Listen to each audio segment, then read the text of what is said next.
রাজধানী সহ সারা দেশে কারফিউ চলছে, সেনা মোতায়েন, টহল জোরদার।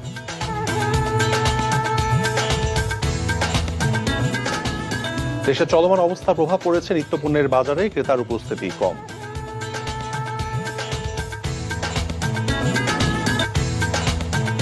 ছাত্র বিক্ষোভকে ভর করে বিএনপি জামাত সশস্ত্র ক্যাডার ঢাকায় জড়ো করছে, অভিযোগ ওবায়দুল কাদেরের। কোটা নিয়ে রাষ্ট্রপক্ষের করা আপিলের শুনানি কাল, জানালেন অ্যাটর্নি জেনারেল।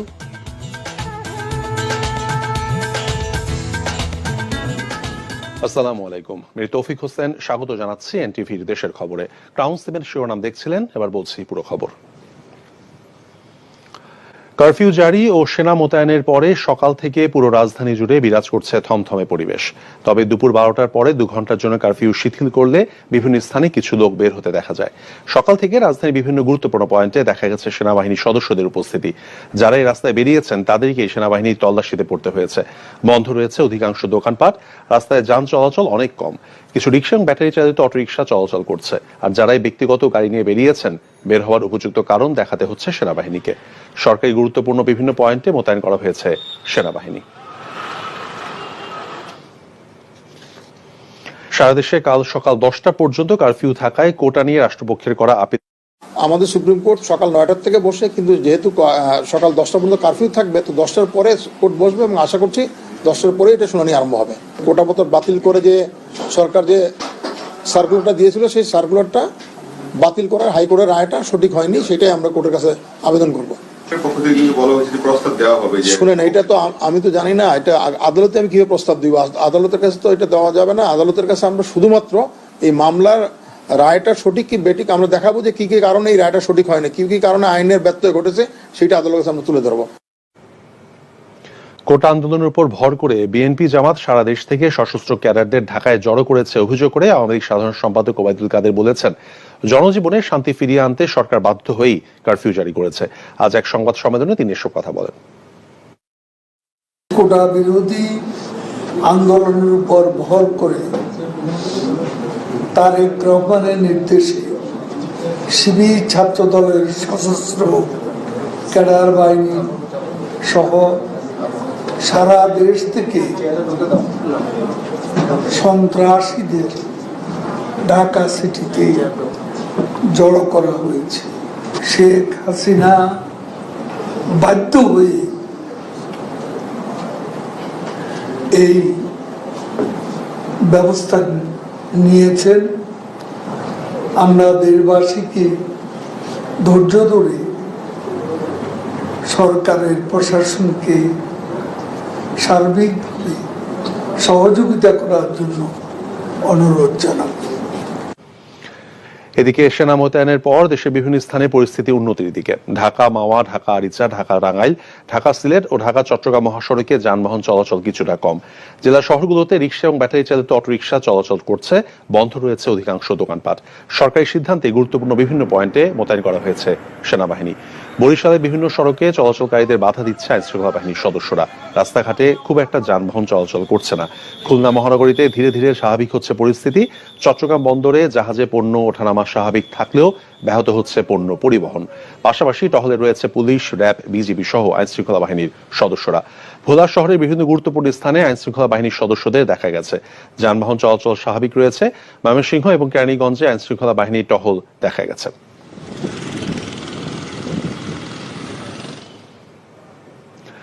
কোটা সংস্কার আন্দোলনে নিহতের ঘটনার দায়ীদের বিচার দাবি এবং সব মিলিয়ে ন্যূনতম 5% কোটা সহ 8 দফা দাবি জানিয়েছে বৈষম্য বিরোধী ছাত্র আন্দোলন।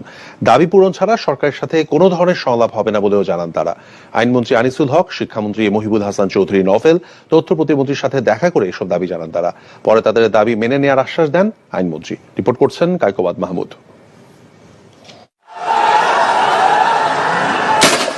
কোটা সংস্কারের দাবিতে শিক্ষার্থীদের শান্তিপূর্ণ আন্দোলন গত কয়েকদিনে সহিংসতা আর সংঘর্ষের রূপ নেয়। উদ্ভূত পরিস্থিতিতে শুক্রবার রাতে রাষ্ট্রীয় অতিথি ভবন পদ্মায় যান বৈষম্য বিরোধী ছাত্র আন্দোলনের 3 সমন্বয়ক। সরকারের প্রতিনিধির কাছে তুলে ধরেন তাদের দাবি। ছাত্রলীগ এবং যুবলীগের নেতৃত্বে যারা ঢাকা বিশ্ববিদ্যালয় সহ দেশের বিভিন্ন শিক্ষা প্রতিষ্ঠানে সাধারণ শিক্ষার্থীদের উপর অতর্কিত হামলা ও নৃশংসতা চালিয়েছে, তাদের দ্রুত বিচারের আওতায় নিয়ে আসতে হবে। 6 যে সকল বিশ্ববিদ্যালয়ের প্রশাসনের নীরব ভূমিকার কারণে শিক্ষার্থীদের উপর হামলা হয়েছে সেই সব বিশ্ববিদ্যালয়ের ভিসি ও প্রক্টরকে পদত্যাগ করতে হবে। দায়েরকৃত সকল মামলা প্রত্যাহার করতে হবে।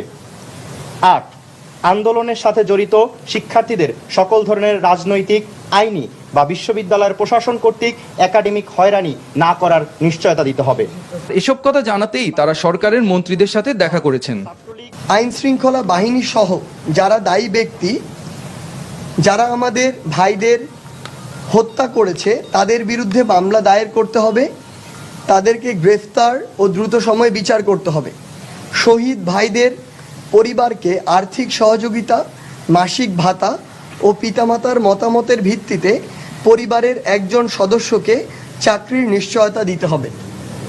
২ নম্বর দাবি, ছাত্রলীগকে উস্কে দেওয়ার জন্য এবং আইন শৃঙ্খলা বাহিনীকে ও পিতামাতার মতামতের ভিত্তিতে পরিবারের একজন সদস্যকে চাকরির নিশ্চয়তা দিতে হবে।